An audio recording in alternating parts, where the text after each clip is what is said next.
Hi, and thank you for joining us with Coffee with the Counselors. My name is Natalie Havens. I'm one of the school counselors here at Spanish River Community High School.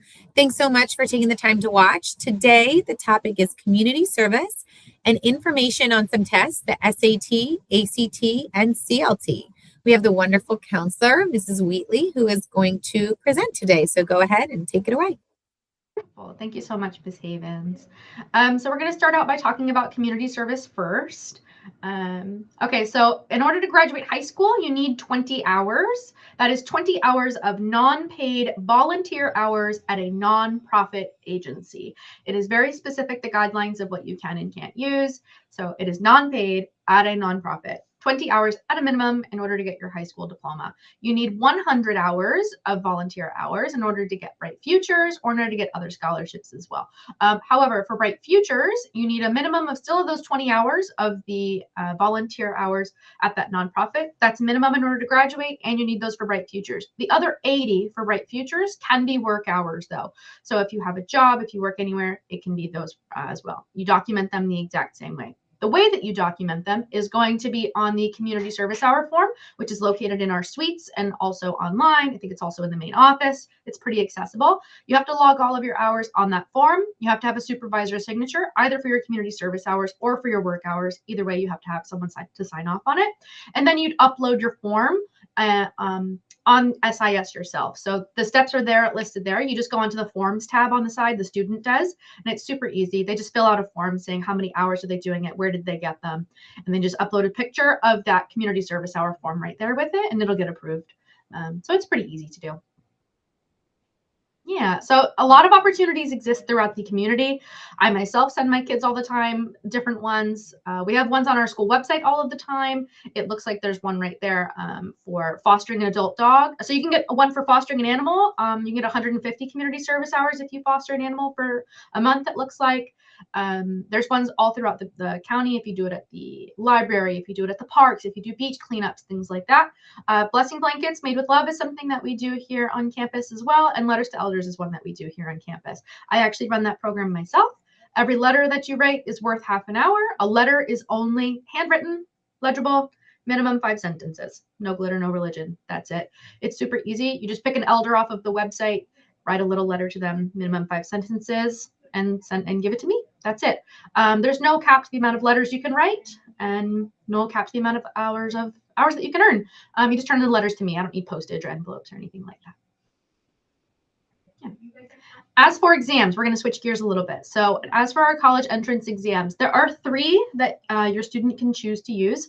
There's the SAT, the ACT, or the CLT. So the SAT is the one that students take here at school for free. This year, that's going to be March 3rd, which is a Tuesday, I think. That's going to be March 3rd for free that we give to our juniors every single year. If you want to take that one as kind of like a practice one, go for it to kind of see how you do. However, every junior has the opportunity to take that one every single year. So the SAT kind of operates a little bit differently. There are 3 sections within that. I think the next slide is going to be going into that a little bit more, but there's going to be 3 sections in that. The first section is the reading and writing, which is 64 minutes long. And then there's 2 sections. I'm so sorry. The SAT is 2 sections. I was reading the 3 columns there. The SAT is 2 sections, the reading and writing and the math. That's on me. The reading and writing is 64 minutes and the math is 70 minutes. I'm so sorry. Okay, we'll move on.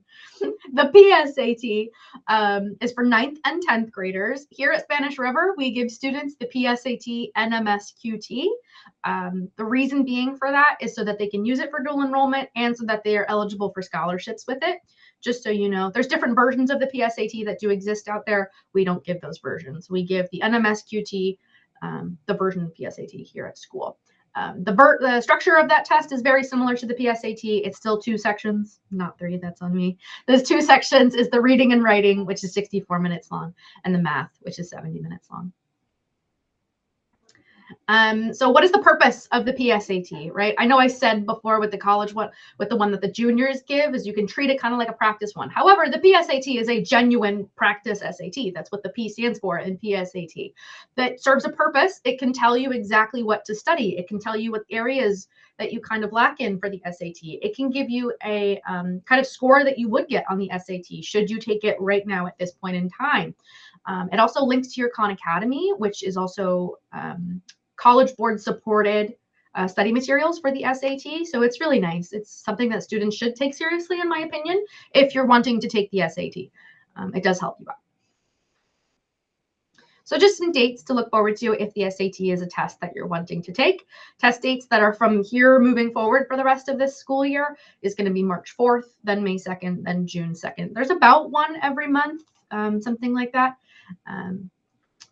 There's always a registration deadline and then a late registration deadline, just so you know. And then just so you guys know, we have a new program. I can't say we have a new program, but there is a new program that we are promoting through schoolhouse.world. That's a program that's developed by CLT, which if that name sounds familiar, it should, because that's who made Khan Academy. It's free online peer-to-peer tutoring. So this is an actual boot camp. Students log on and do a Zoom. It's live to study for the SAT. It's 4 weeks. You meet twice weekly in order to prep for the SAT. I've had students do this. I've had students already. It just started this semester, and I've already had students saying that it's really helpful and it's really cool. You just have to sign up for it. Boot camps start at different times. So it's not like once you miss one deadline, oh my gosh, I can't do it anymore. Boot camps start at all different times. They just run for 4 weeks at a time, and then it's twice a week. Included within that boot camp, you have access to 7 full-length practice tests within Blue Book. There's the official SAT prep with Khan Academy within there. There's personalized practice through that My Practice platform, and then there's 3,500 real SAT questions that have been used in the past within that student question bank. So they use all of that within the boot camp to help them really prep for the SAT. And it's free. It's totally free. You just have to sign up for it. And the link is there. Yep. Shifting gears from the SAT into the ACT, which is a different test here. This one is the one that has 3 sections. My apologies from before. This has 3 sections. There is English, math, and reading.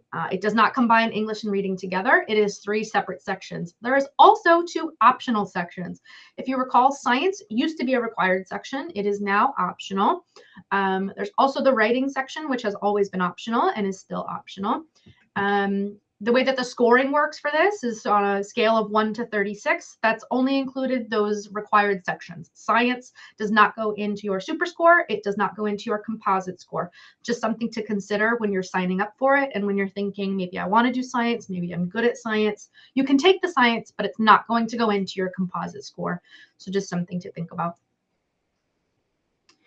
Here's the test dates for those ACT, just so you know. From here moving forward, again, there's one in April 11th, there's one in June 13th, and then there's one in July. So kind of still once a month.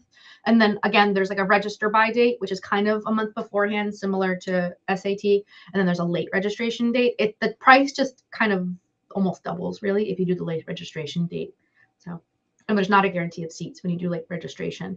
So how do you pick which test is right for your student, right? What's kind of the difference between the two? Because there are a lot of similarities here. However, the SAT is a little bit longer, sitting at 2 hours and 14 minutes versus the ACT sitting at 2 hours and 5 minutes.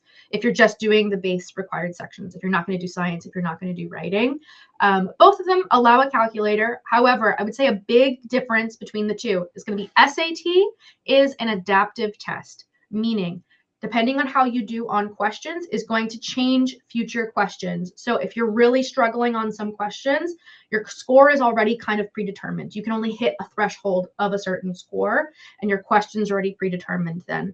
The ACT is not a predictive test at all, not an adaptive test, excuse me, at all. It is a linear fixed form. From the time you hit start on the very first question, the questions are already predetermined from the beginning to the end. So for some students, they like that. For some students, they don't. It's all about your individual strengths and weaknesses. That's all. There's not one that's better than the other. It really depends on you as a person. Similarly, the SAT, because it is a longer test and because it has only 2 sections within that time, you do get to spend more time per question. Which is kind of built into with the adaptive test then. Whereas the ACT, it is faster because it's 3 sections within that time frame. So you have to be faster and be more confident in your answers. You can't linger on your questions like you kind of can with the SAT.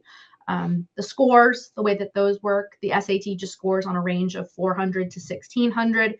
The ACT does it on a range of 1 to 36. Again, that's just those required sections. Science and writing don't go into that composite score. And both of them are offered a total of 7 times a year. It's kind of once a month during the school year. That's loose. That's really general and loose though. ACT used to be longer, but it has since been shortened, kind of around that same time frame a year or two ago when science started to become optional, just so you know. And then the new, it's not so new anymore, but our new nifty one, the CLT. This is for us Florida folk only. So CLT is only offered in Florida and only accepted in Florida, just so you know.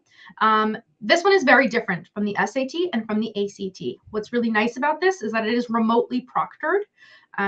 You can take it here in person at school, but that's not always an option when you sign up, and that's only kind of when it's offered. Most of the time when you go to sign up, that's going to be a remotely proctored in your own home. There's going to be like a Zoom meeting almost, where you're going to have a webcam to show your surroundings. They're going to ask you to have a direct setup, a specific setup of your desk.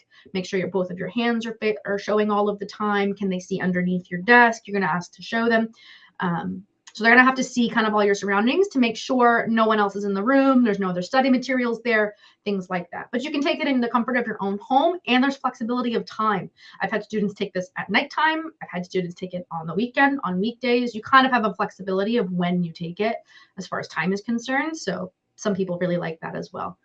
It's about 2 hours as well, so very competitive with the other tests as well. There are 3 sections for this one: a verbal section, a grammar and writing section, and then a quantitative, which is math, a math section as well. You can see on the breakdown there on the right that math is algebra, geometry, and mathematical reasoning. There's about 40 questions, there are 40 questions in each of the sections there.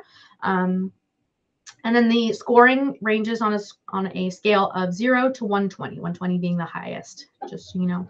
Scores are released about 3 weeks after the test date. I think I've had some even come sooner. It's pretty quick after you take the CLT, which is another pro for some people, depending on why they're taking the test and like what they need it for. But ACT and SAT can take quite a while. They can go up to like 6 weeks. So CLT works pretty quickly and things like that. You can use this for Bright Futures to qualify for that. You can use this to qualify for high school graduation here in Florida and other scholarships as well. It's just, remember, it's Florida only. So, and that is it. That's all my part. Thank you so much, Mrs. Wheatley, and thank you for joining us. We hope to see you at another Coffee Talk soon. Bye.